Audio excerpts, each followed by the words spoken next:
오늘 로마서 13장 11절부터 14절에 있는 말씀을 가지고 구원의 때를 위한 과정이라는 말씀을 이렇게 나누고 갑니다.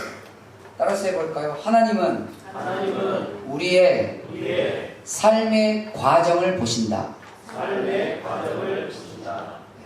하나님은 우리의 결과를 보는 것이 아니라 하나님은 우리의 과정을 보십니다. 왜냐하면 인간은 과정이 선해도 결과가 선하게 나올 수도 있고 그러지 않을 수도 있습니다. 그건 우리 인간이 어떻게 해볼 수 있는 일이 아니에요. 우리가 과정이 아무리 선하고 과정이 아무리 열심히 했고 과정이 맞게 갔다고 해도 결과가 이상해질 수 있는 게 세상살이입니다. 어떻게 보면 그것이 억울한 거 맞고 불합리한 거 맞아요. 그런데 세상이 원래 그래요. 그걸 깨닫고 인정하는 것에서부터 시작돼야 우리가 어떻게 하면 바른 길을 갈 수 있는가를 고민할 수 있는 것이지, 계속 이게 억울하다, 이게 불합리하다 하면서 이 세상 한탄만 하고 있으면 한 발짝도 앞으로 나갈 수가 없습니다. 한 발짝으로 더 나아가려면 지금의 모습을 딛고 다음의 길로 가야 하는데, 이놈의 억울함은 씻어지지가 않아요. 왜? 나는 정말 열심히 살았거든요. 나는 정말 정직하게 산다고 살았거든요. 나는 그런 남들보다 잠 덜 자가면서 돈 덜 써가면서 남들이 안 하는 일 해가면서 그렇게 했는데 왜 나에게 오는 게 이것밖에 안 되지? 라는 생각이 드는 그 불합리함이 얼마나 사람으로 하여금 힘 빠지게 하고 무기력증이 오게 하는지 몰라요. 그런데 하나님은 우리에게 말해요. 인정하라는 거예요. 왜? 세상이 원래 그래요. 세상은 죄악된 세상이고 세상은 죄악된 사람들이 몰려있는 곳이니까 당연히 그럴 수밖에 없다. 그럼 하나님 노력하지 말라는 얘기인가요? 하나님 열심히 살지 말라는 얘기인가요? 하나님 선하게 살지 말라는 얘기인가요? 라고 항변할 수 있잖아요. 그래서 하나님이 말씀하신 게 있습니다. 너의 인생의 결과를 세상에 두지 말고 하나님께 두라. 할렐루야. 하나님은 우리의 결과로 우리를 평가하시는 것이 아니라 우리의 과정으로 우리의 삶을 평가하십니다. 우리의 과정이 선하고 우리의 과정이 성실했으면 때로는 그것을 이루지 못했다 할지라도, 세상에서는 이루지 못했다 할지라도 하나님 앞에 갔을 때 하나님이 그것을 잘했다라고 인정해 주시고 그 사람을 높여주시고 영광스럽게 해주실 분이 우리 하나님이라는 걸 믿으시길 바랍니다. 할렐루야. 제가 어렸을 때는 시간이 빨리 갔으면 좋겠다라는 생각을 참 많이 했어요. 아마 대부분의 사람들이 그러지 않을까 싶어요. 시간이 빨리 가서 어른이 됐으면 좋겠다. 시간이 빨리 가서 이 집을 빨리 나갔으면 좋겠다. 뭐 말을 좋게 말하면 이놈의 집구석을 빨리 나갔으면 좋겠다. 이런 생각을 참 많이 했던 것 같아요. 근데 나이가 들고 보니까 시간이 왜 이렇게 빨리 가는지 때로는 짜증이 날 정도입니다. 정말 수련회를 준비하는지, 저는 개인적으로, 여러분들은 어떨지 모르겠지만 저는 개인적으로 수련회 준비만 3달을 했습니다. 타임순으로, 제가 타임순으로 써놓은 걸 우리 교회 청소년부에게 걸렸어요. 그냥 본인이 보려고 본 게 아니라 그냥 목사님 수련회 앞에 있는 그 자리에 왔다가 목사님 뭐 물어보려고 하다가 저는 거기에 수련회 계획표 나가면 그 계획표를 타임 순대로 쭉 뭘 할 것인지 쭉 이렇게 해놓고 그걸 항상 준비를 하거든요. 딱 보더니 목사님 다음 식사 미션은 이건가요? 그게 들켰어요. 그러니까 그 정도로 몇 달 전부터 수련회 장소 여기저기 다 탐방 가고, 그 한 번도 아니고 몇 번 가고, 동선 이렇게 생각하고 이렇게 하고 어떻게 할 것이 하고 준비를 했어요. 3달, 한 2달 반, 3달 정도. 그리고 이제 수련회를 끝났어요. 시간 너무 빨라요. 이런 표현은 좀 어쨌든 벌써 수련회가 끝났어요. 이제 저는 목사니까 저는 9월 총회를 준비합니다. 9월 9일부터 우리 교단 총회가 있거든요. 이제 9월 총회를 준비해요. 아마 9월 총회 한 달 정도 준비하다가 9월 총회 딱 하면 끝나면 저의 입에서 이렇게 나와요. 총회가 벌써 끝났어. 그럼 10월 달에 들어가면 또 반석회 이사회가 있어요. 그럼 또 그걸 준비할 거예요. 그러다 보면 그것도 끝났어. 그러다 보면 올해 끝납니다. 그런데 그거 아십니까? 그러다가 우리는 죽습니다. 오늘 11절 말씀에 보면 이런 성경의 말씀이 있습니다. 너희가 이 시기를 알고 있는, 이 시기가 뭐냐면 자다가 깰 때라고 말해요. 자다가 깨는 게 그리스도인들은 죽음을 잔다라고 성경은 말합니다. 할렐루야. 그리스도인의 죽음은 죽음이 아니라 뭐다고요? 자다가 깨는 거예요. 자다가 깨놓고 보니 하나님이 아픈 거죠.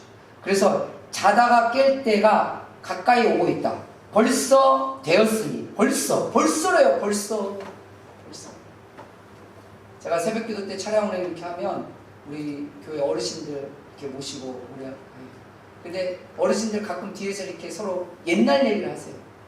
젊었을 때 얘기도 하시고 결혼생활도 이야기하시고 그 다음에 애들 키울 때도 얘기하시고 그때마다 꼭 맞아요. 벌써 80이고 벌써 90에 가까이 오고 벌써 주님 앞에 가야 돼요. 벌써 되었으니 이는 이제 우리의 구원이 처음 믿을 때보다 가까웠습니다. 할렐루야. 지금 이 11절의 말씀은 죽음이 불행이 아니라 죽음이 뭐라고 말해요? 잔다. 두 번째 구원이다라고 말하고 있어요. 그리스도인들의 죽음은 잠자고 깨는 것이며 그리스도인들의 죽음은 구원인 줄 믿으시길 바랍니다. 여기서 중요한 건 그리스도인입니다. 믿음이라는 말을 썼어요. 즉 하나님을 믿는 사람, 그리스도인, 하나님의 사람, 성도는 그 죽음이 불행이 아니라 그 죽음이 끝이 아니라 그 죽음이 그냥 우리가 생각하는 비참함이나 처참함이 아니라 그것이 그냥 우리가 일상의 삶처럼 잠을 자는 것이고 그리고 그 잠자고 나서 깨어나면 그것이 구원이라는 거예요. 우리는 그걸 믿고 살아가는 사람인 줄 믿으시기 바랍니다. 아멘? 안 믿는 사람들한테 물어보세요. 세상 사람들한테 물어보세요. 죽음 이후에 대한 확신이 없어요. 그럴 수밖에 없죠. 그들은 하나님을 믿지 않으니까. 그런데 또 묻죠. 그러면 죽으면 다 끝나는가요? 물어보면 네, 끝납니다라고 자신 있게 말하는 사람 별로 없어요. 거의 대부분 잘 모르겠습니다. 뭔가 있긴 있겠죠. 그럼 다시 묻습니다. 끝난다고 확신이 있는 사람에게도 확실합니까? 아니, 겪어보지 않은 일을 어떻게 확신하느냐. 끝났는지 안 끝났는지 잘 모르겠다는 사람에게 그게 확실하냐? 그걸 어떻게 사람이 확신할 수 있냐? 그럼 되묻죠. 당신은 하나님이 있다는 걸 믿는데 하나님이 있다는 걸 확신하느냐? 그러니까 우리는 믿는 거예요. 할렐루야.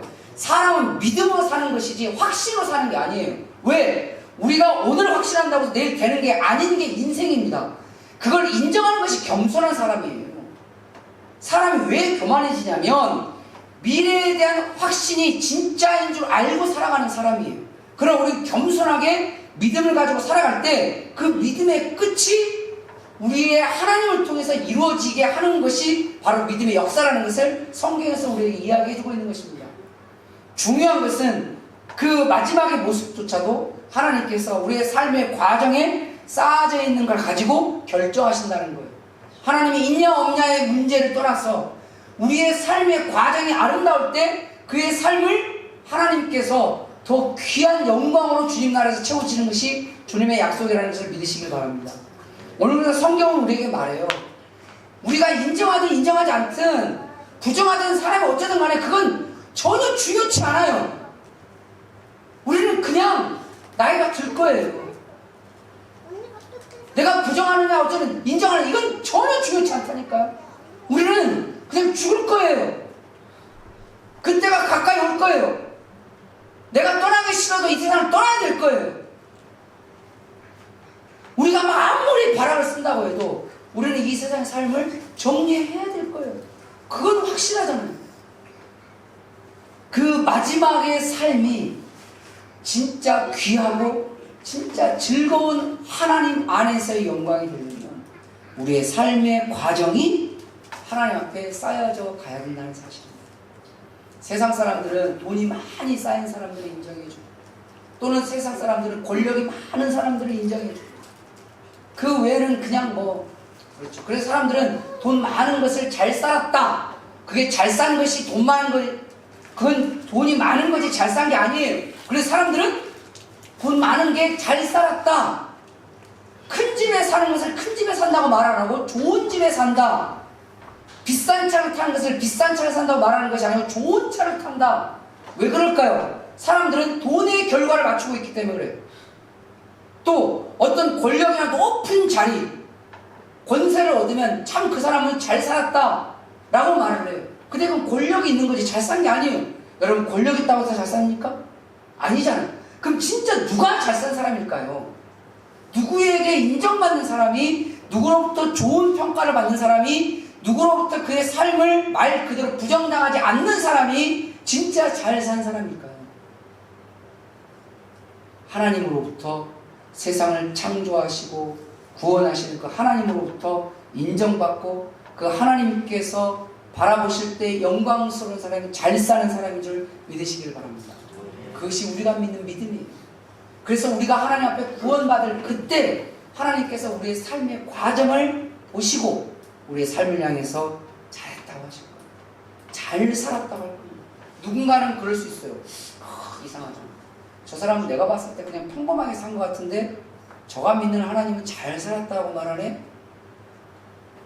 기억하십시오. 그 하나님이 우리의 죽음 이후에 모든 것을 결정한다는 사실이에요.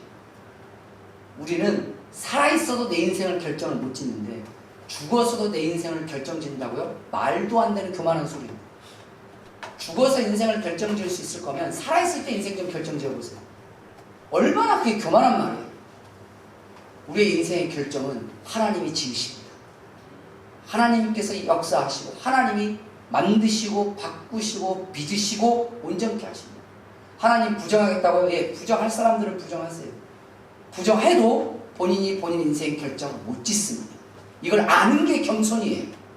아, 내 인생은 내가 결정지을 수가 없구나. 그러면 내 인생은 누가 결정지을 수 있을까? 성경은 하나님이라는 걸 누누이 우리에게 밝히고 있고, 그리고 하나님은 우리에게 누누이 그것을 말씀해주고 있기 때문에 누구도 나중에 하나님 앞에 섰을 때 핑계치 못할 것입니다. 하나님이 결정지을 때 나는 하나님이 있는 줄 몰랐습니다. 내가 하나님을 믿어야 되는지 몰랐습니다. 누구도 핑계치 못하리라. 이게 성경의 말씀이라는 걸 기억하시길 바랍니다. 그렇다면 구원의 때가 가까이 올수록, 하나님을 만나야 될 때가 가까이 올수록 우리가 쌓아야 할 삶의 과정들은 무엇일까요? 세상 사람들은 쌓아야 할 과정들이 있죠. 세상의 관점이 아니라 성경의 관점. 첫 번째, 서로 사랑하면서 살라는 거예요. 할렐루야. 서로 사랑하면서 사랑을 쌓으십시오. 돈을 쌓는 것보다 사랑을 쌓으세요. 명예를 쌓는 것보다 사랑을 쌓으세요. 권력을 쌓는 것보다 사랑을 쌓으세요. 편안함과 안락함을 쌓는 것보다 사랑을 쌓으세요. 여러분들 어떤 여행의 경험, 미식가의 경험, 아니면 자기 삶의 경험을 쌓는 것보다 사랑을 쌓으십시오. 그 쌓아놓은 사랑이 여러분들을 살릴 것입니다. 누구의 손에서? 하나님의 손에서 여러분들을 살릴 것이고, 하나님이 여러분들을 영광의 길로 인도하실 거예요. 사랑을 쌓으세요. 여러분들이 한 주간 동안 살아온 동안에 얼만큼 사랑을 쌓으셨습니까? 가만히 한번 생각해 봤으면 좋겠어요. 오늘은 우리가 읽지는 않았지만 8절 말씀해 보니까 피차 사랑의 빛 외에는 아무 빛도 지지 마라. 여러분, 빚 지지 마세요. 웬만하면 빚 지지 마세요. 돈 빚 지지 마시고, 사람 마음 빚 지지 마시고, 감정 빚 지지 마시고, 사랑의 빚 외에는. 왜냐하면 사랑은 서로 피차라고 했잖아요. 8절에 주고받는 게 사랑입니다. 아멘. 서로 사랑을 성경은 계속 이야기하고 있어요.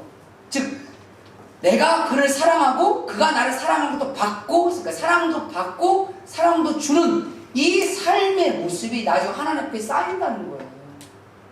그 쌓여진 그 사랑이 나와 여러분과 우리를 구원의 때에 영광스러운 하나님의 은혜 안에서 기쁨을 누리게 할 거라는 거예요. 이걸 반대로 할까요?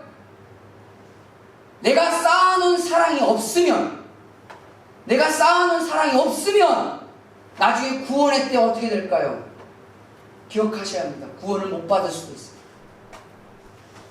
아니면 구원의 때에 기쁨이 없을 수도 있어요. 왜냐하면 우리의 인생은 누가 결정짓는다고요?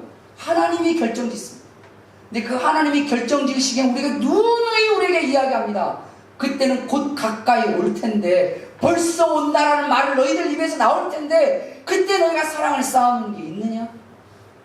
그 사랑이 얼마나 귀한 줄 아십니까? 8절 말씀해 보니까 남을 사랑하는 자는 율법을 다 이뤘대요. 성경에는 모든 법을 다 못 지켜도 사랑을 쌓아놓은 사람은 성경에 있는 모든 법을 다 지키는 것과 진배 없다. 이게 성경의 말입니다. 심지어는 오늘 10절 말씀에 뭐라고 말씀하셨습니까? 사랑은 이웃에게 악을 행하지 않으니 그러므로 사랑은 율법의 뭐다? 완성이다. 누가 그러더라고요. 어떻게 성경을 완벽하게 행할 수 있냐고요. 완벽하게 행할 수 있습니다. 뭘 쌓으면? 사랑을 쌓아요. 그리고 오늘 8절부터 10절 말씀을 가만히 보면 그 사랑의 시작은 수동적인 의미, 그 다음에 능동적인 의미를 같이 이야기하고 있어요. 가장 수동적인 게 뭘까요? 이웃에게 악을 행하지 않는 겁니다. 제발 예수님 믿는 사람들, 주변 사람들에게 악을 행하지 마십시오. 최대한 다른 사람 눈에 피눈물 나지 않게 하세요. 미워하지 마시고 공격하지 마시고 다투거나 싸우거나 분란을 일으키지도 마시고 할 수 있는 한 사랑의 길로 나가려고 우리의 마음 가운데 내가 뭔가를 사랑으로 주지는 못할지언정 빼앗지는 말라는 그의 물질을 빼앗고 그 사람의 마음을 빼앗고 그 사람의 생각을 빼앗아서 그로 하여금 너무 아픔과 고통을 겪게 하는 것. 여러분 그거 하나님께서 절대 그냥 두지 않습니다. 구약부터 신약까지 보면 하나님을 섬기든 하나님을 섬기지 않든 간에 다른 사람의 눈에 피눈물 나게 하는 사람 하나님 절대 그냥 두지 않습니다. 반드시 하나님이 그를 갚으시라고 합니다. 언제? 가장 영광스러울 때 하나님의 가장 비참한 자로 내려앉혀버리겠다는 게 구약 성경이 우리에게 주신 하나님의 무서움이에요. 우리는 보통 말해 하나님 저 악인이 심판을 빨리 받았으면 좋겠는데 왜 저럴까요? 구약 성경의 말씀대로면 가장 영광스러울 때를 하나님이 기다리고 계십니다.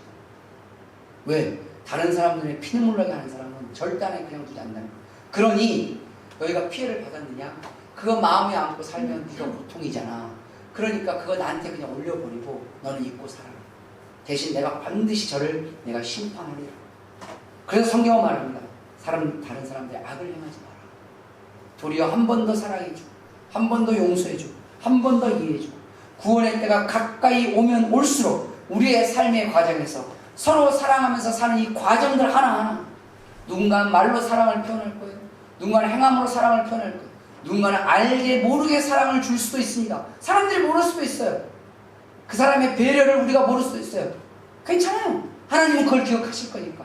우리의 나눔을 그들이 모를 수도 있어요. 괜찮아요. 어찌 보면 그게 더 좋을 수도 있어요. 사람들을 모르고 하나님만이 알 때 더 좋을 수도 있어요. 괜찮아요. 하나님은 우리의 사랑을 다 기억하십니다. 하나님은 내 가족도 나의 사랑을 잊어버리고 내 친척들도 나의 사랑이 무엇인지 까맣게 잊어버리고 감사도 잊어버리고 살지는 몰라도 하나님은 그걸 다 기억하고 다 쌓아놓고 계신다는 것을 기억하시길 바랍니다. 그럴 때 가장 아름다운 삶이 될 것이고 율법을 다 이루는 것 같고 율법을 완성하는 과정들이 사랑을 쌓아가는 거라는 것. 그리고 예수님께서 말씀하신 사랑의 가장 결정판이 뭡니까? 사랑하기 어려운 자도 사랑할 수 있는 것. 그러면서 예수님이 대표적으로 이야기한 게 원수까지 라는 표현을 썼어요. 그게 가장 결정판이에요. 가장 수동적인 남을 함부로 미워하거나 남에게 악을 행하거나 남에게 고통을 주지 않는 것, 이게 수동적인 거지만 가장 능동적이고 가장 적극적인 건 원수까지도 사랑하려고 애쓰는 것입니다. 우리의 사랑의 영역이 가장 적극적일 수도 있고 가장 수동적일 수도 있지만 사랑을 쌓는 건 포기하지 않으셨으면 좋겠습니다. 그리고 그 사랑의 어떻게 보면 출발점이라고 볼 수 있는 게 바로 공손함입니다. 구약성경에서 하나님이 계속 말씀하신 것 중에 한 가지가 뭐냐면 공경이라는 표현을 많이 썼어요. 그게 뭐예요? 공손이 뭐죠? 손을 모으다는 뜻에서 나왔다 그랬잖아요. 여러분 부모에게도 공손할 줄 모르고 가족들에게도 공손할 줄 모르면서 밖에서 공손하다가 그것을 우리는 뭐라고 말씀하신 줄 아시죠? 가식. 세상은 가식적인 사람들이 많습니다. 그래서 우리는 그 사람의 겉만 보고 그 사람 되게 착한 것 같아.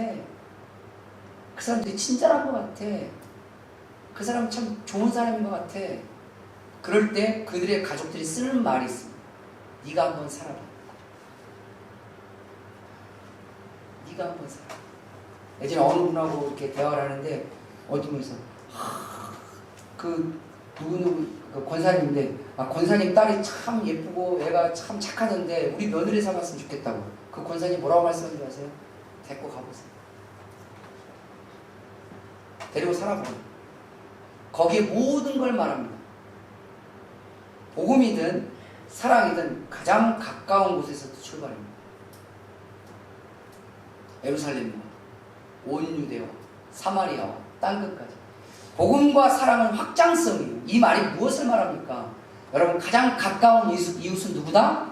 가족입니다. 예전에 박희선 목사님께서 여기 오셔서 집회하셨을 때 말씀 주셨을 때 그때 강조가 그거예요. 가장 가까운 이웃이 아내입니다. 그 다음에 가장 가까운 이웃이 자녀이고 형제입니다. 저는 아직도 그 말씀이 제 머릿속에 있어요. 주님은 우리에게 말해요. 너희 가족도 사랑하지 못하면서 누구를? 여기서 물음표가 떨어지는 거예요. 내 가족들에게 공손할 줄도 모르는데 누구에게? 그건 가식입니다. 예수님이 그토록 싫어했던 외식입니다. 내숭 떠는 거예요. 하나님 앞에는 내숭 떨어봤자 하나님 우리 마음의 중심을 아시기 때문에 다 알고 계십니다. 저게 가짜라는 사실을. 주님은 진실하게 사랑하기를 원하십니다. 그 진실하게 사랑할 수 있는 훈련소가 또한 가정이기도 합니다. 가정에서부터 진실한 사랑을 훈련해보세요. 진정, 가식적이고 거짓말, 거짓 같은 사랑이 아니라 진정하고 진실한 사랑을 가정에서부터 내 부모에게, 내 자녀에게, 내 형제들에게 연습하고 훈련해보세요. 말에서부터 행동에서부터. 그것이 하나하나 쌓여갈 것이고, 그리고 그런 모습이 밖으로 나갔을 때 하나님 보시기에 더 이상 가식이 아닐 거예요. 더 이상 내숭이 아닐 거예요. 그건 진실일 거예요. 그게 진정성이 될 거란 말이에요. 그 진정성 있고 진실한 사랑을 하나님이 우리의 삶의 과정으로 보신다는 사실을 기억하시길 바랍니다. 두 번째로 구원의 때가 가까이 올수록 우리가 쌓아야 할 삶의 과정은 바로 어둠의 일을 벗어야 합니다. 어둠의 일을 벗어라. 12절 말씀에 보면 밤이 깊고 낮이 가까이 왔습니다. 이게 뭘까요? 밤은 이 세상 살이를 실은 밤으로 표현하는 거예요. 낮은 뭐죠? 하나님의 나라를 표현하는 거예요. 그러니까 이 세상의 삶은 어차피 누가 그러더라고요. 태어나면서부터 사람은 죽을 길을 향해서 달려간다고. 아픈 얘기지만 맞는 말이기도 합니다. 성경도 그래요. 밤은 점점 깊고 낮은 가까이 온다. 가까이 왔으니 그러므로 우리가 어둠의 일을 벗고 할렐루야. 어둠의 일을 벗으라. 그럼 어둠의 일이 뭘까요? 13절 낮에와 같이 단정히 행하며 낮 즉 하나님 나라에 사는 삶처럼 단정하게 행하는 것이 중요한데 6가지를 말하는 거예요. 첫 번째가 방탕, 두 번째가 술 취함, 세 번째가 음란, 네 번째가 호색, 다섯 번째가 다툼, 여섯 번째가 시기. 이게 오늘 성경에서 말하고 있는 어둠의 일들이에요. 혹시 여러분 안에 방탕이 있습니까? 혹시 여러분의 삶 가운데 술이 있습니까? 혹시 여러분의 삶 가운데 음란이 있습니까? 혹시 여러분의 인생 가운데 호색, 실은 여기서 말하는 호색은 원문에 보면 절제가 없다, 무절제하다 라는 말이에요. 절제가 없어요. 인내도 절제도 없고 참 이거 없어요. 그냥 무조건 폭주야. 와 그냥 자기 기분대로 막 해대는 거. 이것을 여기서 호색이라고 말하는 거예요. 그리고 다툼, 그 다음에 시기. 하나씩 벗어내십시오. 아멘. 이 말이 무슨 말이에요? 우리도 모르는 사이 이미 우리는 방탕의 옷이 우리 안에 있다는 얘기예요. 그 옷이 크냐 작냐의 차이입니다. 버리면 되잖아요. 작으면. 그쵸? 그런데 그게 좋아 보여요. 멋있어 보여요. 그게 멋있을 수 있냐고? 예, 멋있어 보여요. 여기서 방탕의 우리 항상 성경을 볼 때 기준을 우리 인간의 기준에 두지 말고 하나님께 두라고 그러잖아요. 가끔 이렇게 사택에서 자다 보면 우와 하는 소리가 나요. 무슨 소리일까요? 우와 이 소리. 요 앞에 도로에서 어떤 놈들인지 모르겠지만 그 야밤에 오토바이 폭주족들이 왔다 갔다 하는 것 같아요. 새벽기도 차량 운행하다 보면 가끔 그 친구들 만납니다. 뒤에 오빠 달려 이 친구들 앉혀놓고 새벽 4시 반에 그렇게 달리는 애들을 보면 얘들은 잠을 언제 잘까 가끔 궁금하기는 합니다. 저도 왕년 한때 조금 오토바이를 좋아하긴 했지만 야 저렇게 잠도 안 자고 오토바이 달려본 적은 없는 것 같은데 애들 막 어마어마합니다. 걔네들은 그게 기쁨이고 즐거움이에요. 그런데 어른들 어떻게 보면 제가 과거에 오토바이를 좋아했던 저의 입장에 봐도 그건 방탕한 것으로 보여요. 여러분, 하나님이 보시기에 방탕해 보여도 우리가 좋아 보이는 것들이 있습니다. 그게 참 멋있어 보이는 게 있습니다. 그 중에 가장 대표적인 게 뭔지 아세요? 일하지 않고 살아가는 편안한 삶. 인간은 그걸 멋있다라고 표현해요. 나도 그렇게 살고 싶다 라는 꿈을 꾸는 사람도 의외로 꽤 계시더라고요. 일하지 않고 편안하게 사는 삶을 꿈꿔요. 근데 그거 아십니까? 하나님은 그걸 방탕하다고 합니다. 하나님이 말씀하시는 방탕의 기준과 우리가 생각하는 방탕의 기준이 달라요. 그러면 그 기준이 뭔지는 성경에 분명히 있으니까 성경을 보시면 답이 나오겠으나 분명한 사실은 누군가는 방탕하지는 않아요. 방탕하지는 않는데 그렇게 살고 싶은 마음의 옷을 갖고 있어요. 그건 옷이 작은 거예요. 제가 부목사를 했을 때 청년부를 담당했었는데 거기에 어느 자매가 이제 그 집에 신방을 갔어요. 신방을 갔는데 그 자매방에 옷이 하나가 걸려 있는 거예요. 그러니까 보통 옷은 옷장에 집어넣잖아요. 근데 벽에 옷이 걸려 있어요. 예쁜 옷이 걸려 있는데 제 눈으로 봐도 비싸 보이더라고요. 그래서 제가 누구야? 야, 옷을 옷장에 안 넣고 왜 벽에다 걸어놨어? 그랬더니 목사님 제가요 삼성프라자를 갔는데 쇼윈도에 너무 예쁜 옷을 확 본 거야.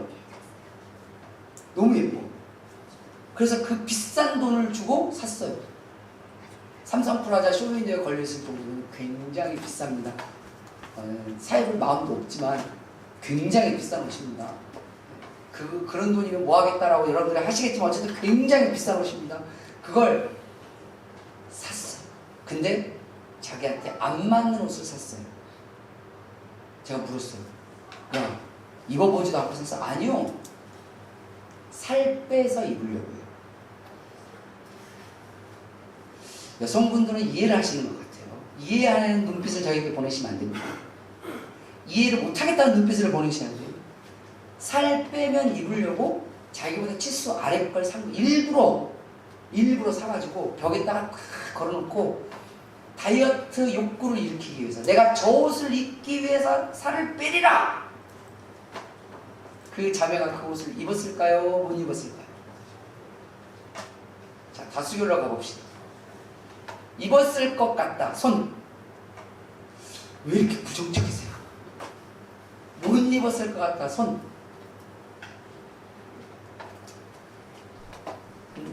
7년, 8년 전에 연락이 왔어요. 자기 결혼했다. 결혼한다고 목사님이 서울까지 쫓아올까봐 너무 죄송하기도 하고 기타 등등. 그래서 결혼 다 하고 난 다음에 연락이 왔어요. 기도해달라고 축하해달라고 그러고 왔어요. 그래서 이런저런 일하고 이제 뭐 남자가 누구냐, 뭐 어쩌냐, 저쩌냐, 어디 사느냐, 뭐 이런 얘기 하다가 갑자기 문득 생각이 났어요. 그러니까 7, 8년 전이니까 제가 여기 온 지 17년 됐으니까 이제 떠난 지 10여 년 되는 그 간극이 있는 겁니다. 제가 물어봤어요. 누구야? 네? 그때 너희 집 갔을 때 걸렸던 그 옷 있지? 네. 그 어디 갔어? 조카 줬어요. 그 입었어? 입었으면 좋겠어요? 중요한 게 이겁니다. 결혼을 했어요. 결혼을 한 지 얼마 안 돼서 저한테 전화했어요. 이게 무엇을 시사하는 줄 아십니까? 여자가 가장 날씬할 때는 언제인 줄 아세요? 결혼할 때. 제가 한 얘기는 아닙니다. 누가 그러더라고요. 여자가 가장 날씬할 때가 결혼할 때다. 그 이후로부터는 누구도 보장 못한다. 근데 결혼할 때 가장 날씬했을 텐데 그 옷을 못 입었대요. 그 자매는 소망이 그 옷을 입고 있어. 옷이 작았어요. 근데 늘 그 옷을 바라보면서 저 옷을 입자, 저 옷을 입자. 그 엄마가 이야기했어요. 네가 저 옷을 입으면 내 10손가락에 장 지진다. 그분은 야, 장을 안 지셔도 될 판이 됐습니다. 사람은 때로는 자기의 영역을 뛰어넘는 기대를 하고 살아가요. 그걸 성경에서 뭐라고 말씀하시는지 아세요? 그걸 욕심이라고 말합니다. 이따 욕심에 대한 이야기를 하겠지만 이 욕심이 무서운 게 뭐냐면 우리로 하여금 방탕을 만들어요. 싫어요. 이런 욕심들이 우리로 하여금 술을 만들어요. 왜 그런지 아세요? 욕심이 안 채워지니까 속이 상합니다. 그래서 처음엔 술. 때로는 사람들과 함께 할 때 누구는 우리 청년분들 중에 그런 얘기해요. 목사님 술을 안 먹으니까 사람들과 어울리기 쉽지 않아요. 그때 제가 던진 말이 있어요. 사람들과 더 친하게 지내는 게 더 중요하냐? 하나님과 더 친하게 지내는 게 중요하냐? 하나님보다 사람들을 더 친하게 두기를 원하면 그게 너에게 욕심일 수 있다. 하나님을 선택하면 하나는 놔야 돼. 기억하세요? 성경은 세상과 하나님을 다 잡을 수 없다고 되어 있어요. 놀라운 사실은 우리는 세상을 잡으면 많은 것이 생길 거라고 생각해 세상을 잡지만 그건 누구도 보장 못 해줘요. 근데 하나님을 잡으면 하나님이 채우시고 인도하신다는 것을 믿으시길 바랍니다. 그래서 우리는 하나님을 잡는 거예요. 우리의 욕심이 때로 호색을 낳습니다. 우리의 욕심이 다툼을 낳고 우리의 욕심이 음란을 낳고 우리의 욕심이 시기를 낳습니다. 어쩌면 이 출발점이 나중에 이야기 나오는 그 욕심으로 우리에게 등장할 수도 있습니다. 중요한 것은 이걸 하나씩 벗어서 버리시길 바랍니다. 아멘. 걸어놓지 마세요. 제발 다음에 또 있겠다고 걸어놓지 마세요. 그걸 버리셔야 돼요. 벗어버리는 이 과정 하나하나가 우리로 하여금 빛의 갑옷을 입어가는 그런 과정이라고 성경에서 우리에게 이야기하고 있어요. 빛의 갑옷은 그냥 입혀지지 않아요. 왜? 이미 내가 입고 있는 옷이 있는데 어떻게 또 다른 옷을 또 입을 수 있겠습니까? 입고 있는 옷을 벗어내야 돼요. 그래야 하나님의 옷을 입을 수 있는 건데 무엇을 벗느냐? 방탕과 술과 음란과 호색과 다툼과 시기를 벗어내는 이 과정을 통해서 빛을 입을 수 있다는 것이 성경의 가르침이라는 사실입니다. 세 번째로 성경에서 말하고 있는 구원의 때가 가까이 올수록 쌓아가야 할 삶의 과정은 그리스도로 옷을 입으라는 겁니다. 할렐루야. 그리스도가 우리의 옷입니다. 아멘. 옷은 우리로 하여금 부끄러움을 가려줍니다. 옷의 특징이 있어요. 우리로 하여금 부끄러움을 가려줍니다. 두 번째, 옷은 우리로 하여금 아름다움을 돋보이게 합니다. 그래서 이런 말을 했죠. 옷이 날개다. 네, 옷이 날개다. 똑같은 사람들 어떤 옷을 입혀느냐에 따라서 사람이 달라 보인다는 말이잖아요. 옷이 날개다. 옷은 우리로 하여금 부끄러움을 가려주는 게 있습니다. 옷은 우리로 하여금 말 그대로 더 아름다움을 돋보이게 할 수 있습니다. 그 다음에 옷은 그 사람의 신분을 실은 나타내줍니다. 그래서 신분이 높을수록 입는 옷이 달라요. 우리가 인정하고 싶지 않지만 세상은 원래 그래요. 그래서 중요한 게 있어요. 하나님께서 그 세상의 원리 안에서 이 세상에 있는 모든 옷으로 하여금 너희의 부끄러움을 가리려 하지 말고 세상에 있는 옷으로 너희를 더 돋보이거나 아름답게 하려고 하지도 말고 세상의 옷으로 너희의 신분을 높이려고 하지 말고 그리스도로 옷을 입어서 너희가 누구인지를 드러내게 하라. 할렐루야. 그게 성경의 가르침이에요. 세상 옷을 탐하고 더 예쁜 옷을 입고 싶다. 예전에 어느 분 이렇게 글 써놓은 걸 보니까 그분이 옷 때문에 아침부터 저녁까지 입을 옷이 없다고 옷장을 뒤졌대요. 자, 아침부터 저녁까지 입을 옷이 없다고 옷장을 뒤졌대요. 이게 앞뒤가 맞는 말이에요? 그걸 이해하시려고 하는 얼굴빛을 저에게 보이시면 안 됩니다. 입을 옷이 없는 옷장을 뒤지는데 아침부터 저녁이 필요한가요? 옷장에 옷이 없어. 그러면 10분만 뒤지면 답이 나오잖아요. 근데 아침부터 저녁까지 집에 옷장을 뒤졌대. 근데 입을 옷이 없대. 그럼 도대체 그 집 옷이 몇 벌이야? 근데 입을 옷이 없대. 저는 남자만 우르르 사는 집에 살았기 때문에 실은 그 말이 무슨 말인지 잘 몰랐어요. 근데 제가 신앙생활 하면서 교회에 이제 성도님들 만나잖아요. 근데 어느 집사님이 그 얘기를 하시더라고요. 목사님, 딸을 2명, 3명, 4명 이렇게 많이 키우잖아요. 그러면 집에 늘어나는 건 옷인데 다 입을 옷이 없대요. 근데 더 무서운 게 뭔지 아세요? 저는 모르겠어요. 근데 그분이 이렇게 말했어요. 약간 공감은 안 되는데 그분이 이렇게 말씀하세요. 그런데요, 동생 옷을 빼오세요. 지 옷이 더 많은 것 같은데 옷이 없다고 하면서 동생 옷을 빼오세요. 더 웃긴 건 그 동생은 언니 옷을 빼세요. 그래서 제가 그래서 그러면 서로 옷을 줘버리세요. 서로 옷을 줘버리면 옷이 많아지잖아요. 서로. 그렇게도 안 해요. 근데 이해가 안 되네? 저도 이해가 안 돼. 키우는 나도 이해가 안 되는데 듣는 목사님이 이해가 되시겠습니까?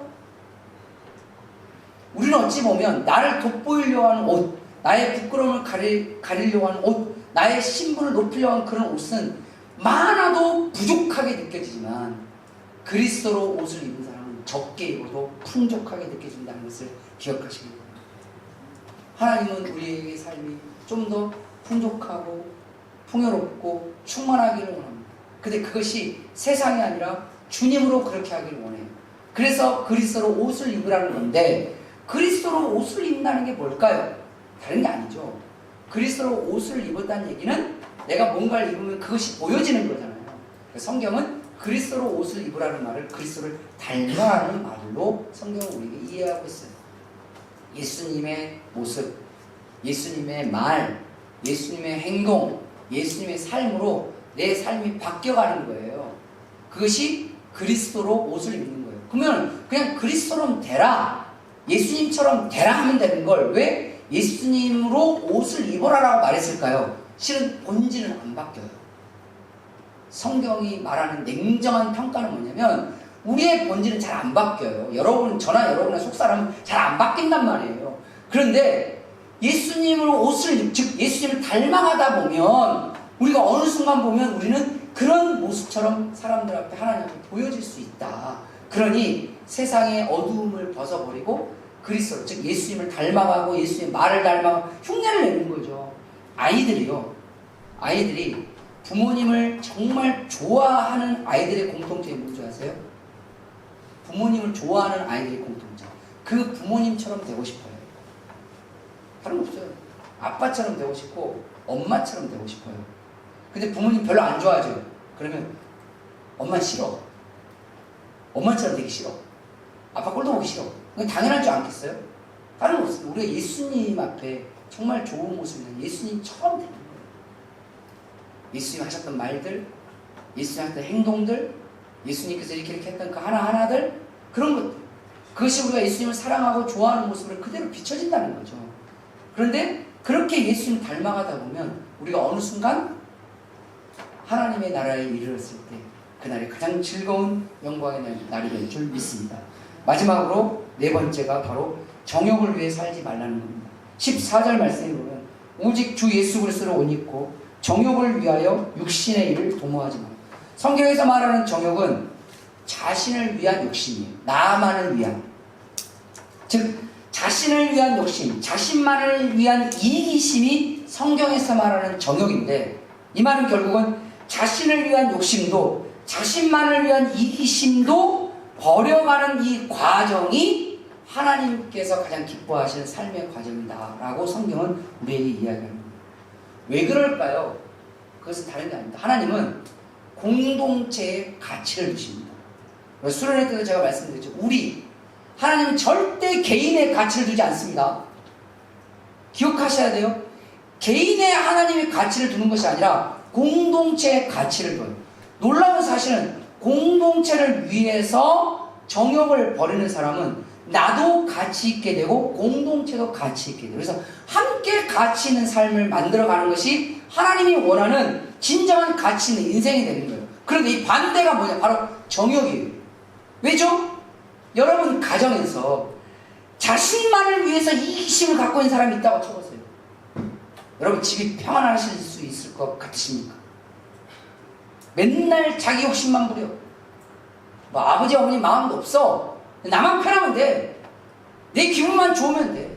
나만 잘 먹으면 되고, 나만 멋진 거 입으면 되고, 나만 돈 쓰면 되고, 나만. 교회에서도 마찬가지예요. 나만 편하면 되고, 나만 즐거우면 되고, 내 기분과 내 마음만 풀면 되고, 직장에서도 마찬가지고 사회에서도 마찬가지예요. 나만. 하나님은 그걸 정욕이라고 말합니다. 이 정욕이 채워지기 위해서 사람은 육신의 일을 도모할 수밖에 없다는 거예요. 그곳에는 감사가 없어요. 그곳에는 성실도 없어요. 왜죠? 나만을 추구하는 사람은 절대로 자기 노력으로 나만 안 갑니다. 남의 것을 뺏어야 돼요. 부모 걸 뺏어야 되고, 좋게 적나라하게 말해서 뺏어야지, 좋게 말할 때 달라고 하는 거죠. 근데 말 좋아서 달라고 하지 지가 벌었나? 그 무슨 권리가 있다고 달라고 그래요? 주세요지. 그러니까 달라고 하는 건 뺏는 거예요. 제가 수련회 때 그랬죠. 주님은 나눠줄지언정 뭐하지는 마라. 나누어줄지언정 뭐하지는 마라. 뺏기지 마라. 자기 것 뺏기는 사람이 가장 미련한 사람이다. 왜? 내 것도 내가 못 지키는데 하나님께 지켜달라고? 줄지언정 주누가 뺏기는 건 다른 차원이라고 분명히 말씀을 드렸습니다. 성경은 우리에게 말해요. 자기만을 찾는 이기심과 자기만을 위한 욕심은 결국은 공동체를 파괴하는데 그 안에는 절대 감사가 없어요. 그 안에는 진정한 성실이 없어요. 당연히 나눔도 없고 화평도 없겠죠. 그럼 반대로 자기의 정욕을 위해서 살지 않고 자기의 정욕을 깨트리고 자기의 정욕에서 한 발 물러선 사람은 결국 하나님의 가치 공동체를 살리게 되죠. 그러면 그 안에 감사가 살아납니다. 그 안에 자신 나름대로 지켜야 될 성실이 살아납니다. 왜? 내가 해야 할 일을 해야 됩니다. 그러다 보면 나누는 마음이 생길 수밖에 없고 그러다 보면 그 안에 화평은 찾아옵니다. 즉 감사가 쌓이고 성실이 쌓이고 나눔이 쌓이고 화평이 쌓아가요. 그러면서 함께 공존의 길을 가게 된다는 사실이에요. 우리 함께 공존, 이 말은 성경에서 가장 귀하게 여기는 말 중에 하나예요. 오죽했으면 예수님께서 우리에게 말씀하실 때 내가 너희를 한 가지 중요한 직분을 줬는데 그게 무슨 직분이요? 화평케 하는 직분을 주셨습니다. 예수님께서 십자가에서 죽으셨습니다. 무엇을 위해서? 화평을 위해서, 평화를 위해서. 누가 보면 예수님께서 이 땅에 오시는 목적 중에 하나가 뭐예요? 이 땅에 평화를 위해서 오셨다고 성경은 우리에게 말하고 있어요. 이 모든 것은 자기의 정욕을 제거할 때 이루어질 수 있다는 사실이에요. 여러분 자기 정욕을 지키면서 공동체에 화평이 올 수 있다고 이건 욕심이에요. 불가능한 일이에요. 하나님 섬기는 사람은 나보다 우리를 먼저 생각하는 사람이에요. 세상은 우리보다 나를 먼저 생각하라고 가르쳐. 너 개인 수련회 때 말씀드렸죠. 너가 행복해야 다른 사람이 더 행복할 수 있을 거라고. 아니요. 내가 행복해지려고 애를 쓸수록 다른 사람이 더 불행해질 수 있어요. 함께 행복할 길을 모색해가는 사람. 이게 공존이에요. 이게 화평이에요. 이게 감사예요. 이것이 하나님이 우리에게 원하시는 쌓아야 할 삶의 과정이라는 사실입니다. 우리가 세상을 살아가면서 나는 구원의 때에 어떤 모습으로 하나님을 대면하기를 원하는가 한 번쯤 생각해 봤으면 좋겠어요. 따라서 볼까요? 나는 구원의 때에 어떤 모습으로 하나님을 대면할까? 이 생각과 이 마음과 이 질문을 늘 본인에게 했으면 좋겠어요. 그리고 그 질문을 말이 아니라 생각이 아니라 삶의 과정으로 대답하셨으면 좋겠습니다. 우리의 삶의 과정 하나하나가 하나님 앞에 쌓인다는 것을 절대 잊지 않으셨으면 좋겠습니다. 사람들은 인정하지 않아도 누군가는 그리스도인들의 삶을 좀 어리석다고 말하고 이 세상의 가치하고 좀 맞지 않다고 말해도 기억하세요. 우리의 삶의 과정은 하나님 앞에 하나하나 쌓여갈 거예요. 그리고 그 쌓임의 끝에 우리가 주님 앞에 섰을 때 그리고 그날의 구원의 때가 됐을 때 하나님과 함께 즐거워하는 영광의 자리가 됐을 거라고 우리는 믿습니다. 왜냐하면 이 땅을 창조하시고 알 수도 없는 세월의 삶과 시간들 속에서 우리와 함께 하셨던 그 하나님, 그리고 앞으로 우리가 알 수 없는 시간 가운데 우리 이끌어 가시는 그 하나님, 그 하나님이 우리에게 말씀하셨어요. 너희에게 반드시 그날이 온다. 그리고 너희도 어렴풋이만 알고 있지 않냐? 그렇다면 그날을 위해 무엇을 쌓을 것이냐? 주님은 우리에게 묻습니다. 그 쌓는 것에 세상의 가치가 아니라 오늘 말씀처럼 사랑을 쌓으시고 어두움의 일을 벗는 것을 쌓으시고 그리스도로 옷을 입는 걸 쌓으시고 그리고 정욕을 버리고 하나님의 가치인 공동체를 위하는 것으로 쌓아가는 저와 여러분 되시기를 주님의 이름으로 축원합니다. 기도하겠습니다.